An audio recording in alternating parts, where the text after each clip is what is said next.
歡迎收看《寶傑點評》。本來在3月底跟4月初要進行的川習會，因為伊朗戰爭的關係往後延到現在什麼時候？延到了5月中，而且5月中的這個消息是誰傳出來的？是川普丟出來的，也就是這個時間延誤是川普說的，這個時間定是川普說的。那現在習近平跟中國看起來是全盤接受，但這中間有點怪，怪在哪裡呢？現在川普已經把習近平的好朋友，我把你委內瑞拉給端掉了，我現在把你給伊朗給端掉了。委內瑞拉是中國要把手伸進中南美洲最重要一個根據地，這個對中國來講非常重要。結果呢，被端掉之後，中國沒有講一句話。伊朗是中國“一帶一路”最重要的節點，甚至是中國能源最重要的來源區之一。就現在伊朗被打得稀巴爛，中國有講一句話嗎？沒有。中國現在反而急着要去跟川普見面，這很像什麼？在黑幫裡面，我當小弟的，我幫你維繫，我幫你把風，我幫你打人，我幫你開槍。結果呢，我被對方的老大一槍斃命了。斃命了以後，我的老大一句話都沒有講。我的老大不但沒有講話的，我的老大還要跑去跟對方把酒言歡。那如果是這樣的話，在全世界你還能夠找到你的夥伴、你的這個盟友嗎？這中間習近平知不知道？習近平當然知道，但為什麼在這麼微妙的氛圍之下，習近平還是非要跟川普見面？那代表什麼？那這不代表中國的內部出現一些我們不知道的事情呢？好，我們今天請到5位來賓，在這方首位的財經專家黃教授，你好，大家好。好，這是美島電子報董事長吳子嘉，大家好。好，第3位是資深媒體人丁學偉，各位大家好。好，第4位是資深的分析師陳維良，大家好。好，第5位是資深分析師蘇維源，我是剛好，大家好。好，所以我剛才講是，今天我有點愣住了。本來講說要川習會，那川普說，我不要去了。然後呢，他們講說，因為現在伊朗在打仗，所以我不要去。說不去你就不去。那後來今天川普他們又丟出來說，我5月中還要跟他們見面。說不來你就不來，對，說要來你就來，對。然後在習近平這邊完全都沒有講話，你們兩邊不是對抗嗎？而且這段時間裡面，你已經把我小弟端掉了，把委內瑞拉端掉，把伊朗端掉了，甚至你要把古巴也端掉了，你還把我巴拿馬運河是我真金白銀買的，你要把我端回去了。對，他有沒有講話？沒有講話，所以這個東西不合邏輯。你的盟友被端掉，你不但不講話，你還急着去跟川普見面。我們知道中國有一句話叫做“聽其言，觀其行”。你不要聽他講什麼，你要看他做什麼。對，他現在急着跟川普見面，代表中國出了什麼問題嗎？沒錯，白宮最新的宣布是5月14號跟5月15號的時候呢，川普要到中國去訪問。寶傑注意到嗎？事實上，這個訪問的時間其實是縮短的。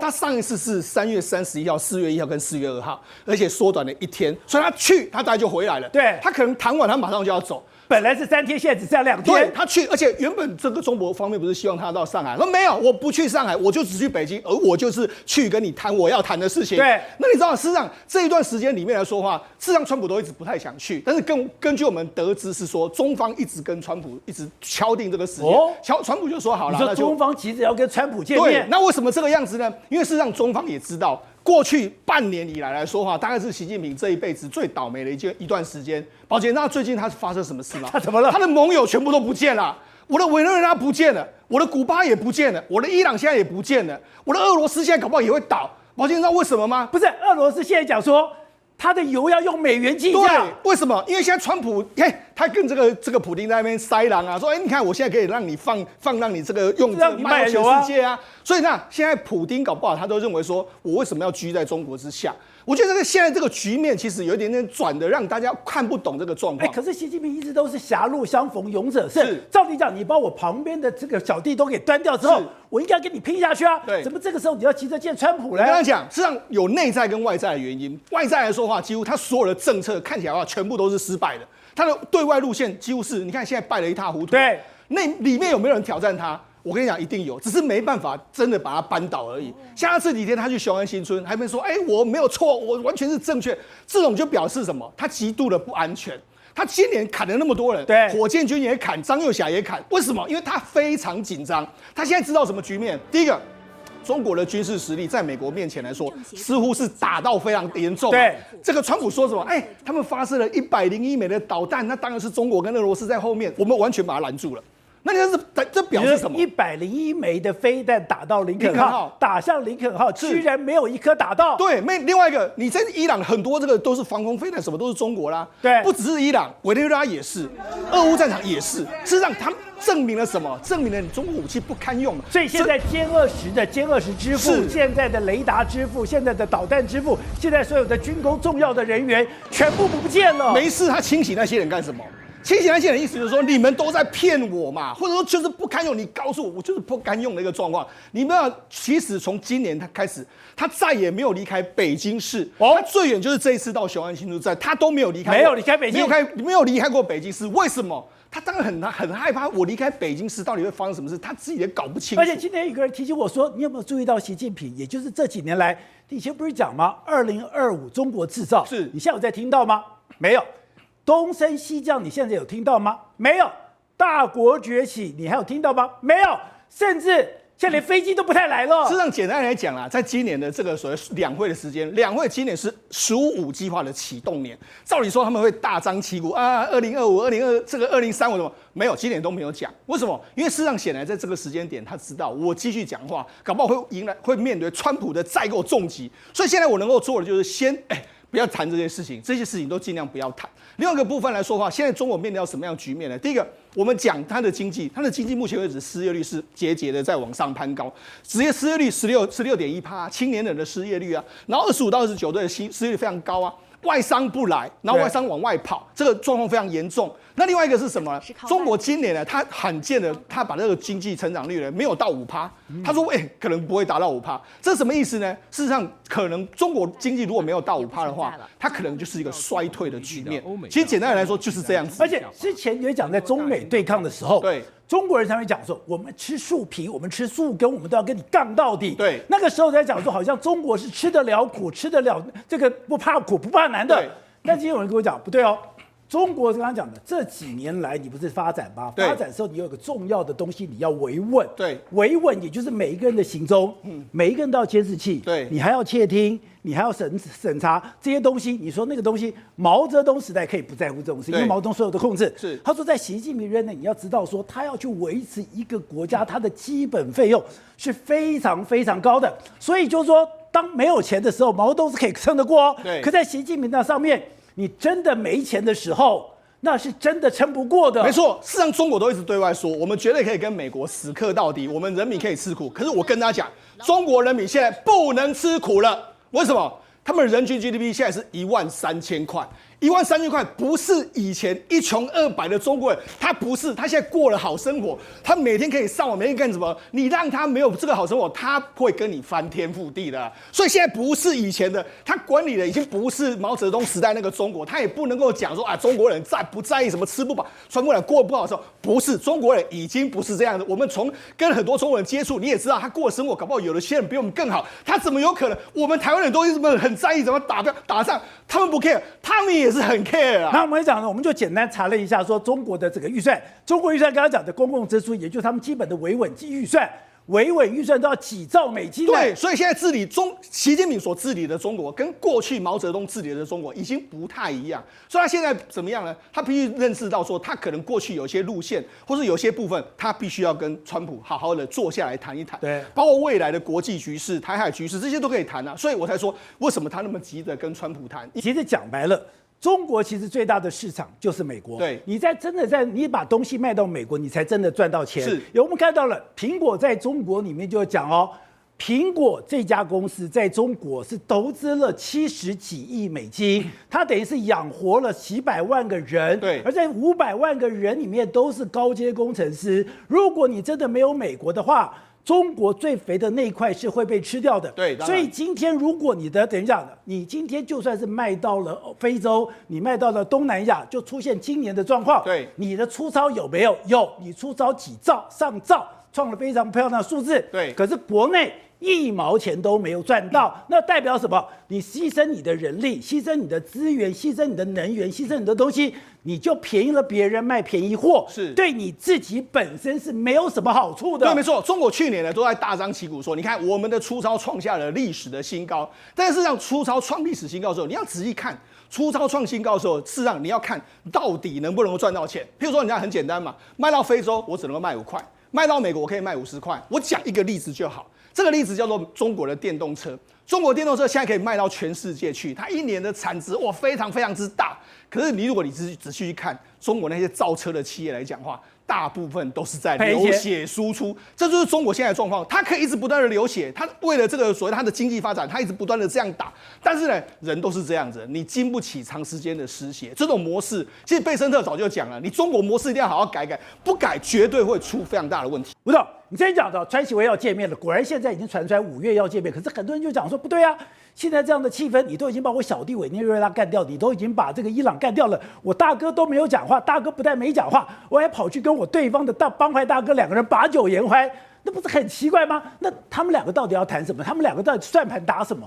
第一個，我告訴你啦，共產黨專門出賣小弟啦，小弟從來沒有说他講過信用過啦。他共產黨一輩子都這樣子啊，這好幾天，最後你記不記得？蘇共跟中共是最大的敵人，你忘記了嗎？所以隨時翻臉，好不好？翻臉跟翻書一樣。那以前還有人跟不要談過去了，是談明天。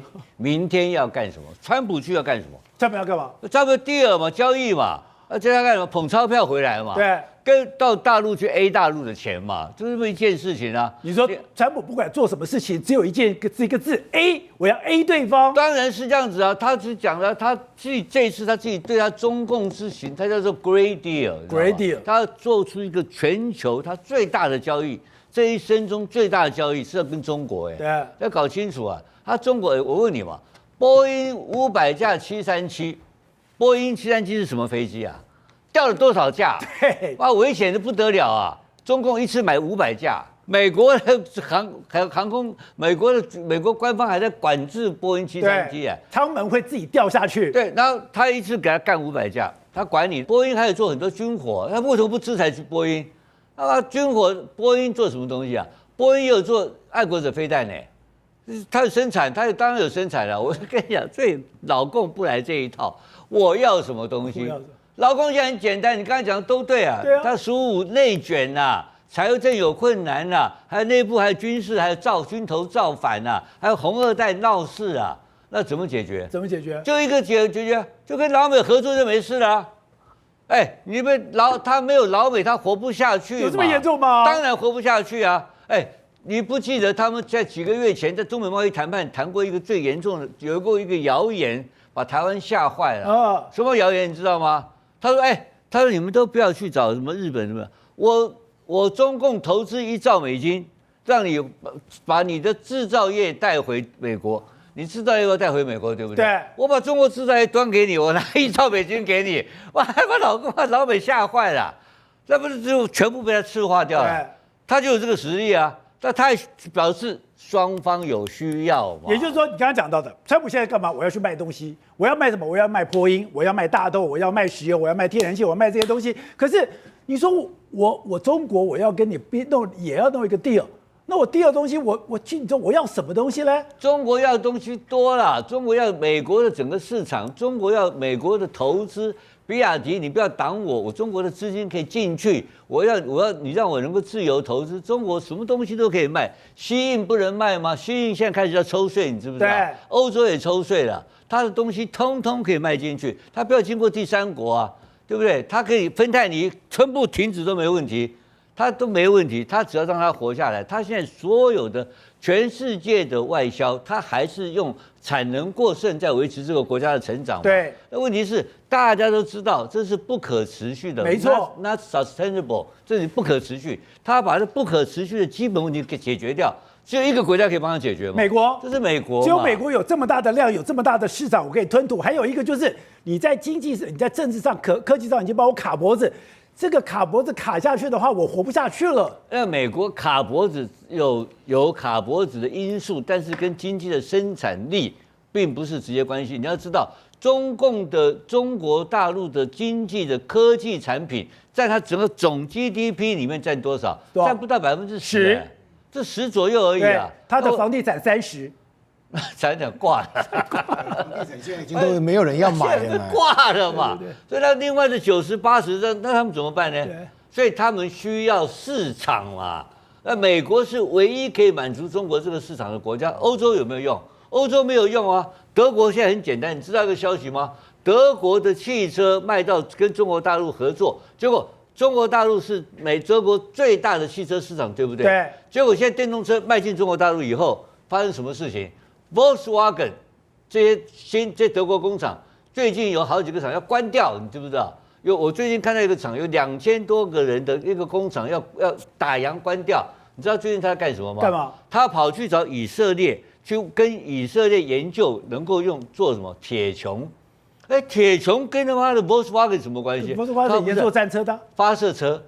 發射車，他以前是做戰車，他發射架，對啊，那是二次大戰做戰車。可是 Volkswagen 的底盤是可以做戰車的。二次大戰，所以 Volkswagen 現在跑去要轉型做軍火，對，否則這個工廠2000多個要活不下去，就活不下去。為什麼活不下去？因為比亞迪來了，對，所以但他敢不敢擋比亞迪？不敢擋啊！因為什麼？比亞迪，他還擋你啊！所以歐洲第一大國家德國搞得焦頭爛額，所以習近平急切的需要跟中美貿易談判出來一個和平的雙方可以妥協的結果，這個結果可以救他國家的命，他怎麼可能不歡迎川普呢？他一定要歡迎川普，那川普更現實啊！川普如果今天我在5月份沒有辦法把這個大豆談完的話，對，我11月份的期中選舉我就掛了嘛。沒錯，我的農業州，所以他假的他也要去，他去完了跟你簽個合約是嗎？2028的他無所謂，他能夠回來糊弄就可以。所以這兩個人都各有所需，而且實際上這叫做激烈的競爭關係，又有迫切的需求，兩個同時存在。對，那其實同時存在，那兩個家伙，那這次的川習會不就天大地大了？不，當然天大地大。你的重點在這裡，就是說川普要什麼，我當然很清楚，就是我要賣你的737，我要賣你的這個大豆，我要賣你這些石油，可是他會放什麼？對，但問題是所以為什麼美國學者就提出一個問題說，老共很難談判，老共沒有那麼好讓步的嘛，所以提到說，你會不會把台灣拿出來交易？會把台灣端上台面來了？所以那中共會不會提台灣？當然會提台灣啊，一定會談台灣的嘛。問題台灣是結構問題，不能談的嘛，不能談怎麼辦？怕你川普打嘴炮。川普打嘴炮去換大豆回來也有可能啊，打什麼嘴炮？打一個嘴炮啊，紐約時報那個華盛頓時報寫得很清楚啊，就是反對台獨嘛，他現在叫做不支持台獨。他那個逼川普在吃飯吃一半啊，就請你跟你聊台灣啊，他就突然間講個我美國不這個反對台灣獨立，一句話就好，然後我大豆給你買，所以他在算這個你知道吧？我什麼東西成本最低，美國付出最少，然後東西賣最多，嘴炮啊！嘴炮的第一個最大的嘴炮是什麼？川普，然後第一個國家標的物是什麼？台灣嘛，所以他會嘴炮出賣台灣的可能性，就是因為在那個他會屌啊，他會怎麼屌？我沒付出代價啊，我1毛錢都沒給啊，我打那個嘴炮換他媽500架波音飛機回來，怎麼不好？那台灣不一樣哦，因為賴清德不能交代，以後發的什麼康中寶才不能講了，對不對？所以我講的意思是說，這個是一個雙方兩個大國本身在鬥法，他們有一個非常大的需求，影響全世界的轉變。好，所以司彤，現在中美之間還有一個非常大的差距，就是這個科技的差距。這個科技的差距也可能現在是川習會的一個重點。這樣你不是在講機器人嗎？機器人說魏哲家講的一個非常妙的是說，你要說。你那個會翻跟斗、會滾爬，那個是後掛頭鳥，那沒有用。最重要的是你要有 sensor， 我就搞不懂為什麼他特別強調 sensor。我就查了，原來現在邊緣預算真的已經出來了。原來他這個每個手指頭上面都有晶片。原來你真的好的機器人裡面，我除了有個大腦以外，我的手裡面那個晶片，我要知道你的冷、你的熱、你的輕、你的重、你的所有的感覺，甚至你的質感，我都要能夠測出來。現在這是美國可以做到的。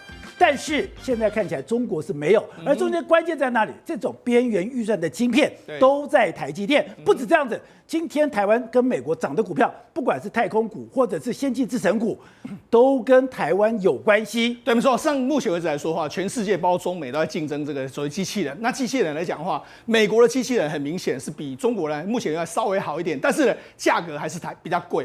那然後剛才你不是提到嗎？為什麼它能夠有所感知？那就是個大腦。我們人們人啊，在感知冷熱或者是軟硬那些都是透過大腦。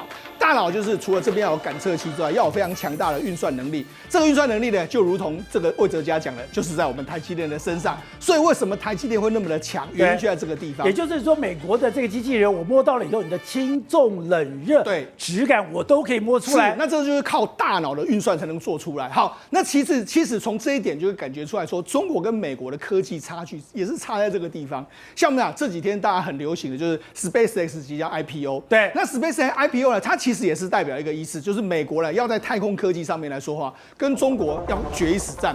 那你要目前為止來說，全世界的這個低軌衛星就2個國家發展的最快，一個是美國，一個是中國。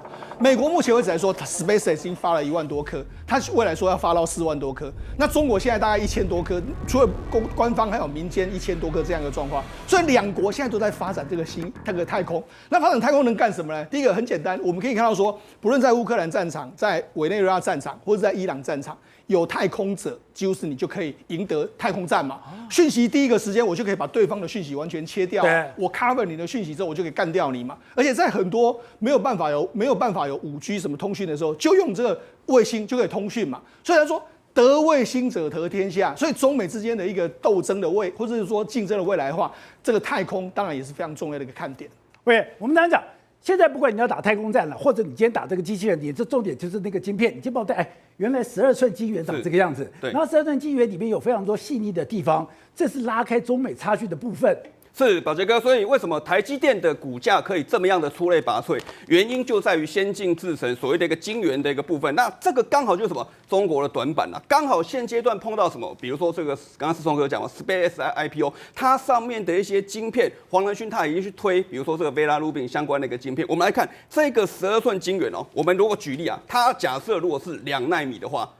一片多少錢？一片3萬塊美金，100萬。對，沒錯，一片就3萬塊美金哦。所以呢，它的一個價值是相當高的。也就是說，現階段來看的話，其實大家對什麼晶片就是兵家必爭之地。也就是說，現階段不管是太空衛星還是所謂的先進製程，都會用到相關的一個內容。好，我們舉個例來講啊，最近啊，其實有一檔美國的一個公司相當強勁，叫做科磊。好，科磊這家公司呢是世界前5大的所謂的半導體的設備商。它用在哪裡？比如說，它去偵測這個晶片，它哪裡有所謂的一個巧取，或者是有一個所謂的起泡部分？為什麼會起泡？因為在先進製程的蝕刻或是清洗的一個過程，會運用所謂的一個特用化學。那特用化學下去之後呢，有可能會導致起泡，一旦起泡它就壞掉了。哇，那個100萬的武器啊，這影響就相當。一點點瑕疵，100萬就沒了。所以為什麼這麼多的設備概念股會大漲？所以科磊從過去30年以來，它從0.5漲到1693塊，漲了2930倍。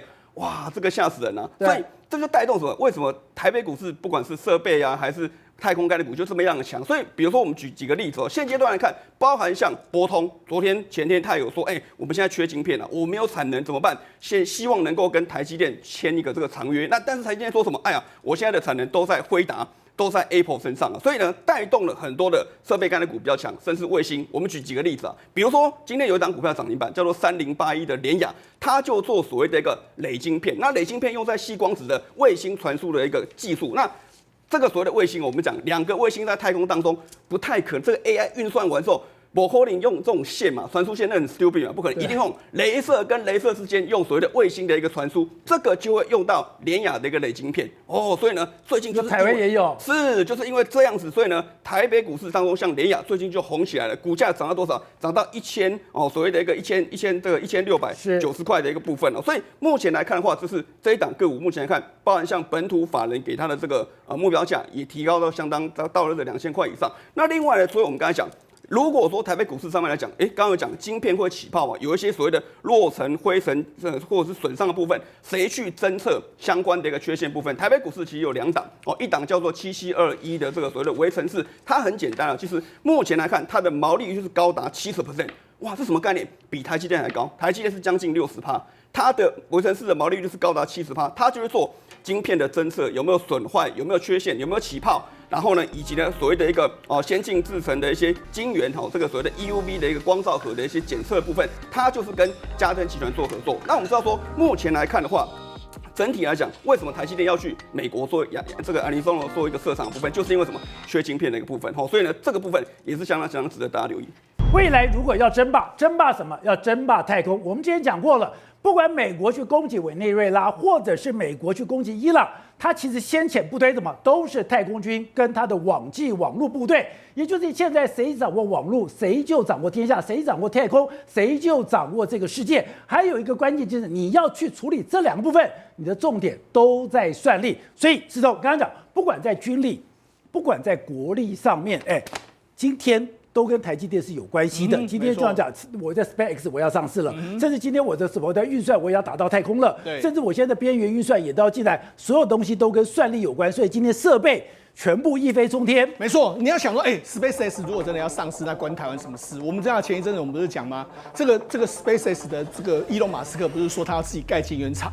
寶傑，你要了解他為什麼要自己蓋晶圓廠，因為他就是拿不到台積電的產能嘛。所以這意思就是台積電的產能是全世界兵家必爭之地，爭到連伊隆馬斯克都要自己下來蓋。那你知道，當然低軌衛星來說，絕對是全世界的賣點。你可以看現在低軌衛星在戰場上面多好用。我們不是講嗎？在整個伊拉克戰，在整個伊朗戰場，在整個委內瑞拉戰場，在整個這個俄羅斯戰場、俄烏戰場來說的話，都是你要有时候那種無人機，你要自己讓它飛出去啊。也就是你今天如果沒有低軌衛星，是你的無人機就是一個單純的機器，你根本英雄無用武之地。你在等於說你的徵收、你的所謂的鎖定，你剛剛講現在的獵殺已經在空中獵殺了，它的擊殺鏈已經是低軌衛星了。也就是我看到什麼就送到低軌衛星，低軌衛星馬上傳輸下来，根本不用回到聯合总部。对，现在美国的很多这個無人這個所謂這個自殺式的無人機都是這樣，它上去之後，其實它當然靠自己的偵測，但是如果發現到一些目標的時候，是透過低軌衛星跟它通知之後，它飛到這個應該就戰的位置，再進行一個擊殺。所以呢，這些其實你為什麼無人機或是很多路面上或是空中的武力能夠發揮這麼大強大的力量，都是因為有一個載台在上面，這個所謂低軌衛星可以通知它，讓它進行一個發動攻擊。所以你看很多畫面裡面都告訴你，沒有低軌衛星來說的話，你在戰場上面幾乎是完全看不到。所以你看為什麼這個俄烏戰場來說，後來烏克蘭會慢慢扭轉，就是它有低軌衛星，然後沒有低軌衛星之後，你看俄羅斯不是又佔優勢？所以很顯然這是個重點。那低軌衛星來說，它不是只有用在現在我們已知的這個軍事上面，實際上在未來，而且你知道未來包括說像在很多山區我們沒有訊號的地方，我們也是用低軌衛星在通話，它就是類似一個衛星電話。也就是你這個背後，其實它都要大量的算力，大量的算力以後，現在剛剛講的，你不是跟着台積電，是所有的設備廠商都要跟上來。當然了，因為台積電，因為他們很多晶片是要台積電生產，那台積電生產的時候就要有各式各樣的設備就出來，所以為什麼設備股會那麼好？因為你也知道，伊隆馬斯克也要搶設備，他現在蓋廠也要搶設備，台積電也要搶設備，大家都要搶設備啊。設備廠商他過去幾年哪有增加那麼多產能？沒有，所以變成是說有設備的人現在奇貨可居，所以你看為什麼那麼多設備股會亮燈漲停，會往上衝，變成是短時間的焦點，這也是個非常大的原因。好，未來講到太空，大家覺得跟台灣有關嗎？沒有，你說原來很多的設備是台灣的獨家。最近很夯的也是低軌衛星的概念股。那台灣呢，這個族群裡面的股王是昇達科，外資給它的目標價是超過2000以上。為什麼？因為它的強項技術呢，就是呢微波高頻。那主要現在制霸全球的產品呢，就是波導管。這個波導管我們不要把它想得太深奧。簡單的比喻呢，像是一個水管。水管有什麼值錢？做水管為什麼股價可以上看2000呢？好，裡面它有4大優勢。第一個呢，它必須做到就是長距離。大家想，你把低軌衛星呢打到外太空之後，這距離呢其實都是幾百公里到1500公里的。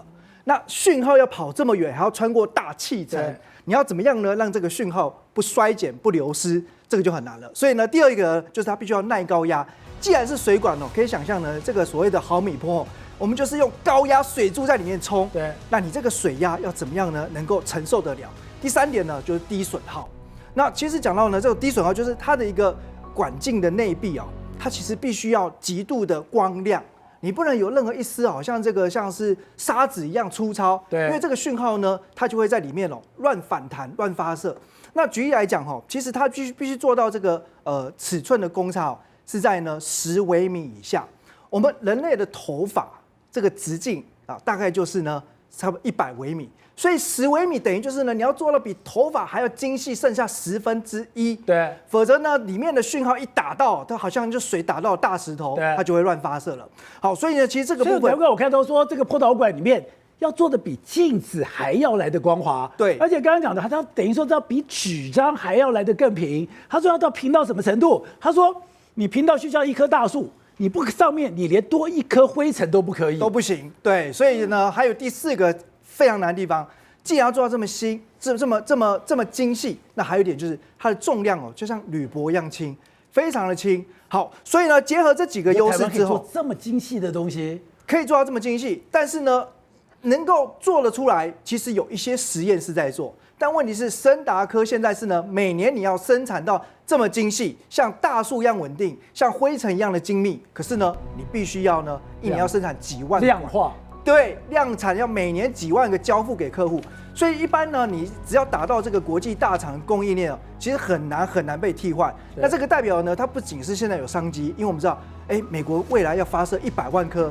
中國也跟它拼下去了，要發射呢20萬顆。對，那以後呢，其實每到5年或6年一個週期，這些低軌衛星又需要呢重新再去做發射，所以這代表是一個呢比較長遠的商機。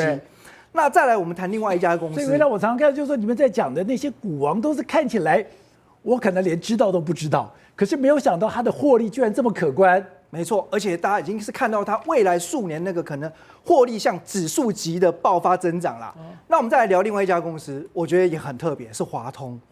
華通呢是在全球的印刷電路板 PCB 當中呢，它就是深耕一個領域，叫做 HDI 板，高密度互聯技術。那其實呢，印刷電路板哦，這個大家如果把這個家裡面的 PC 拆了，你把主機板上面的這些微小的電子元件都把它移除掉，那個就是所謂的那個印刷電路板。那一般把它稱之為就是呢電子工業之母，因為它必須承載很多的電子元件。可是那不是很基本的東西嗎？完全正確，這個沒有什麼特別，對啊，沒有什麼難。所以呢，一般的板子大家都會做，可是你要做 HDI 板哦，全世界獨大而且最強就是華通。這個技術其實呢，應該要說到就是根源於他的前任董事長吳健董事長，因為他本身很特別的個性，算是一個神秘的老闆，通常不見媒體，幾乎也不見金融圈哦。那他甚至呢，連客戶要拜訪他也不見嘞。那他見誰？見他們的設備商，因為每次設備商來開會呢，都會帶來最新的設備，跟他討論技術。所以他喜歡技術，他是一個技術狂。所以呢，如果到華通去拜訪這家公司啊，上從董事長、副總階級、高層主管到一般作業，你有點認不出誰是誰，因為大家清一色都穿制服。對，所以這代表其實講到華通呢，業界都認為他們就是一個非常低調樸實的文化。對，好，那既然講到這種高密度互聯技術，它其實就是用雷射鑽孔，讓很多呢很細密的訊號通過之後呢，再用呢所謂的一個砧板法，讓它從1層、2層堆疊到10層，這有點像是呢。你夾心餅乾如果做越多層，你就有越多的內餡嘛。對，那代表就是說，你就可以承載更多的電子元件，讓更多的一個訊號能夠通過。那其實一般做到10層以上的話呢，就需要大概100道以上的製程技術了。所以那個就是一個非常高的生產門檻。因為講如果你100道的程序，你中間只要是90%，你這樣沉下去，你的良率就變得非常糟了，就代表你每一道的程序100道幾乎都不可以有誤差。對，每一道都難，那每一層都難，所以你做到10層，甚至呢你做到20層，這每一層你都必須要做到精準。好，所以我們講呢，這個 HDI 板呢就非常適用在呢一些高精密度、像輕薄短小的工具。所以上一次華通的高峰會出現在哪？就是蘋果的 iPhone 手機主板。它當時就是呢，蘋果 iPhone 主板最大供應商。对，不過當然現在呢，消費性電子產品就比較飽和了吧。那就發現到了低軌衛星。其實低軌衛星大概我記得沒錯的話，所以低軌衛星未來的量是真的很大很大，而且呢，我記得沒錯的話，像馬斯克在2015年他早就有這個要發射低軌衛星的構想。對，你也可以說它是一個夢想。可是這個當時華通前任老闆就很有遠見，他覺得這是一個很龐大的商機。對，開始低調的鴨子划水，開始跟馬斯克密謀要怎麼樣呢？在這個低軌衛星用 HDI 板，因為我們講 HDI 板就是要高密度互聯，而且現在到第3代的衛星它其實非常需要減重，因為呢重量已經高達1500公斤，那你只要每多增加1公斤，其實都是幾萬塊美元的成本。所以如果能夠減重，那不就又回到怎麼樣呢？讓我的板子做的呢越輕薄，但是呢又能夠傳輸很大量的一個訊號。那它目前呢，其實主要切入到低軌衛星大家一定要分清楚哦。我們講的低軌衛星的板子有分呢地面板跟天上板。其實地面板跟一般的網絡科技在用的沒什麼兩樣，就是網通板那個現在已經是在殺價競爭的市場了。但是做到天上板就難了，因為天上想也知道嘛，你打到外太空去，溫差很大，還有輻射的問題，還有克服剛才講的重量的問題。所以現在華通幾乎在天上板它的市占率是90%。這是它未來呢一大成長動能。那再來呢，第二個動能就是在於，其實它也吃到 AI 現在市场。以前的一般伺服器大家就是要那個板子反而是要穩重那其實它不需要什麼精密，但是現在 AI 伺服器算力無極限在增長，同樣又回到它怎麼樣能夠呢？其實放入這個更精密的 HDI 板。那目前呢，其實華通打入就是呢，算是 AI 伺服器的2大最難最高門檻的這個心臟了，一個就是呢這個加速器模組，另外一個就是在通用基板。那這一塊目前市場上國內幾乎也是沒有對手所以為什麼股價呢？我們剛才講了，昇達科也好或華通也好，大家看這個股價今年以來這個漲勢都非常兇猛最主要都是在反映未來的成長還是呢未完待續。好，你剛才講的是我們之前講說我們去亞利桑那投資，對，本來講出去好像投資被逼着去被逼着去，現在在炒再去，可沒有想到去那裡。他們生產的東西，其實現在已經跟美國緊密連接。剛剛講的美國的軍工，而且美國最先進的科技的東西都是在那裡生產的。對，沒有錯。為什麼台積電要去 Arizona 設廠？就是因為產能缺到不行而且呢，這麼多的工程師以及設備廠商到了這個 Arizona 去之後，有一個很有趣的現象比如說，很多工程師都在那邊洗乾都生小300個很多然後呢，還有什麼？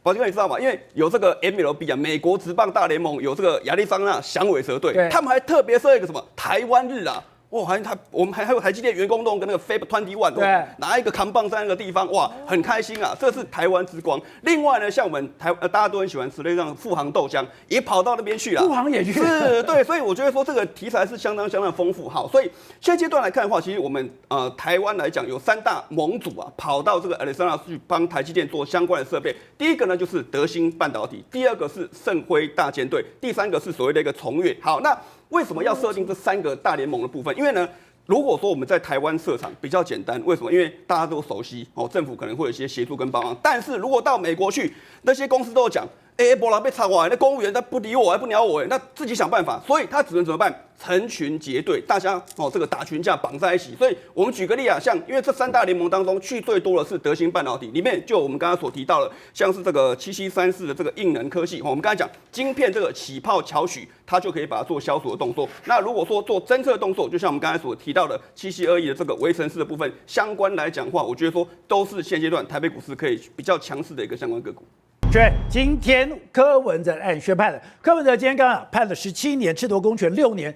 大家看說，這個是怎麼判的？是用什麼理由判了這個部分？然後這樣的部分，如果我上訴，柯文哲還有可能跑掉嗎？其實柯文哲跑不跑掉，對柯文哲來講已經沒有意義了。17年一審判17年，你已經斷了你2028年的總統夢了嘛？沒有了嗎？對，總統、副總統那個選舉罷免法26條規定，你只要判10年以上，你就不能選總統了。好，那你斷了一個總統夢，大家就接下來講說，那這個17年是重還是輕？其實我是覺得差不多啦。因為他起訴的求刑的話是28年6個月。我們一般來講的話，這種刑期大概都是從中間折一半之後再往上加一點點。以前都對啊，才14年一半嘛，對不對？哈，就21天作5，加一點點，這個是以前的判例很多都是這樣啊。那可是今天呢留一個後門呢，我覺得審判長江俊彥今天講的一些話讓人家覺得思考真的是有一些問題啊。他說小沈1500，我們一直在認為說這個貪污認罪，Excel 檔裡面，對，這一個 Excel 檔，他還問了很多人包括妙天的那個助理嘛，對不對？還有那個什麼那個大善人嘉義大善人的助理邱清章還有那個什麼邱佩玲他們拿的這些錢，他告訴你，這個 Excel 檔裡面的那個數字跟時間跟這個錢就是錢，對不對？那為什麼獨小沈1500這個不是錢？柯文哲公黑不是錢呀，對不對？那是感謝他對我一些幫助，那幫助在哪裡？1500是什麼幫助？所以之前還有人講說，那個可能是下午3點對不對？好，那不管怎麼樣，今天公出來之後，江俊彥審判長他講說，這個叫做公訴證據。公訴證據的，你說我沒查過這1500萬所以你今天如果要我判這個，用我的法官心證來認定說這個就是匯款，對，那你要補強證據告訴我，你要查的這錢到底流向哪裡，對不對？所以這個地方就沒有。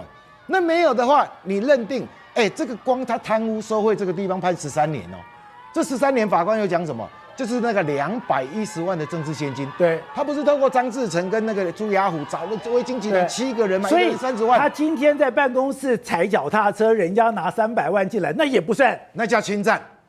这叫侵占，因為那叫做政治獻金。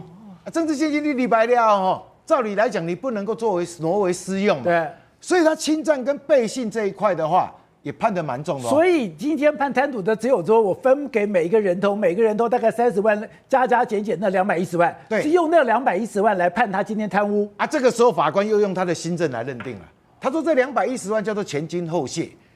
你可能210萬當做政治獻金來的話，對，只是給我一個，因為這210萬比較確定他是從威金小沈的集團裡面出來的，因為這個有查到金流，知道錢這確實進入你的政治獻金專戶裡面。那一小沈1500這個我查不清啊，而且他在起訴書裡面他也是寫的時間很隱晦哦，是。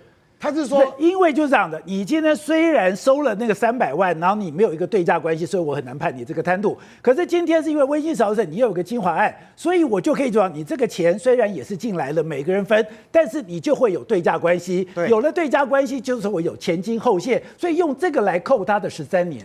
因為這個裡面之前應該講到說，這個圖利就是金華城案嘛，你為什麼給他20%的那個容積獎勵？這個是不合理的，在都市計劃裡面是不合規的嘛，所以他在想說，你給他210萬政治獻金，這就叫前金後謝。因為什麼？你圖利他121億，所以這有可能就是一個匯款，所以他就依據這一點來論斷判你13年的受賄罪量。是啊，那可是你又講說這個小沈1500的話。問題是小沈1500，你法官不認賬一審法官不認賬那2審法官就不可能再把它翻過來講說，這也是在判你黨罪對，所以這個部分幾乎就等於定案說小沈150年沒事了，除非說你檢察官再把這個事證查出來，對，好，包括橘子的或者。所以你現在只能確定說，因為今天威金小沈透過了人頭，每個人30萬，累加了210萬，累加210萬，又跟後面有個金華城，所以有對價關係，所以只能扣這個部分。對，所以你在司法論戰的部分，到2審的時候，你柯文哲的律師就得強攻這2100，這個就單純就是政治獻金嘛，這不是前金後謝啊。對，所以对柯文哲來講，他2審之後的官司可能刑期還會往下降。那不過對柯文哲已經不重要啊，這麼規年都無效啊嘛，對不對？反正我2028我沒效想啊。好，那所以吳總，我剛才講的，今天威金小沈出來，本來說他要坐輪椅。就前一天被你曝光說他在跳舞，跳了舞以後，他今天就不能再坐輪椅了。可是相對來講，威金小沈判的也蠻重的。今天這個案子你怎麼來看待？不，這裡面剛剛有幾個重點沒有談到。第一個因為刑事犯罪裡面有一個最重要的就是行為人本身犯法，對，所以要抓到本罪，所以要柯文哲犯罪，這是第一個前提了那柯文哲犯罪的話，你要有人證跟物證嘛。要具體的事證，所以在法官的認定就是說，210萬是屬於前金，210萬是不是柯文哲收呢？確實是啊，因為他們是這個威金小沈叫人頭付了他210萬，所以法官的心證認為這個是前金。但法官的心證有沒有被受到那個1500的影響呢？當然是有嘛，有他不能夠寫到他的判決書裡面，這是第一個，這叫做物證嘛。可是等一下。那人證是什麼？彭正生緩刑，你看到沒有？對，承認了，對嘛？彭正生認罪，他跟邵秀佩兩個就不一樣。彭正生跟邵秀佩兩個人都緩刑，緩刑的意思他們兩個認罪，就是因為他們兩個認罪，所以咬住了這有前金後謝的問題。這個案子裡面有人認罪啊，這就是表示有犯罪行為啊，是犯罪行為已經確證了、確實了嘛。只是你柯文哲不認罪而已啊，所以這個裡面有個關鍵在彭正生嘛，所以他這個不是隨便判的，而且這裡面我們要看他總共的這個整個判決書有1000多頁，我對這個法院我有意見，他因為1000多頁太多了，所以我不給你公布。那1000多頁，那你就送到雲端，大家看就好了啊。這個現在的科技很發達，我們現在談就很有具體，我 AI 一掃5分鐘就告訴你怎麼回事。然後好，這是第一部分，所以我剛剛講，我對他判罪這部分我絲毫不懷疑。因為有人認罪，對，有人認罪嘛，不然我抓他，你說你有罪，我們兩個同案，然後我無罪，這個不可能這樣判嘛。有人認罪，他就有罪，這是第一個事情。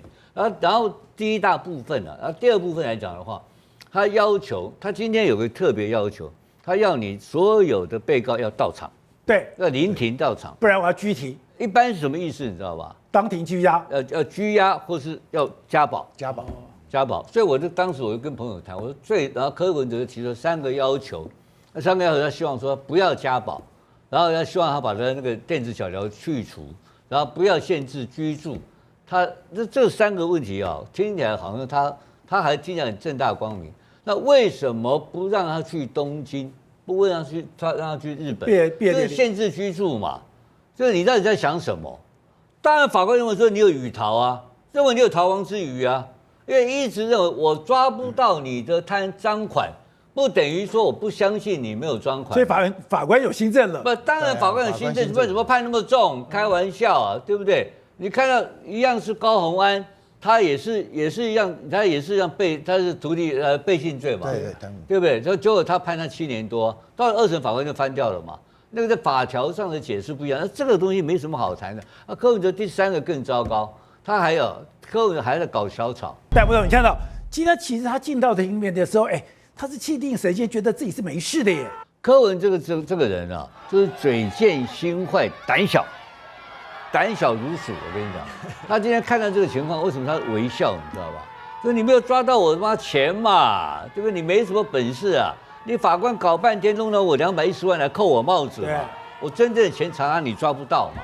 他在屌，你知道吧？這就是考試第1名的學生都是這種心態。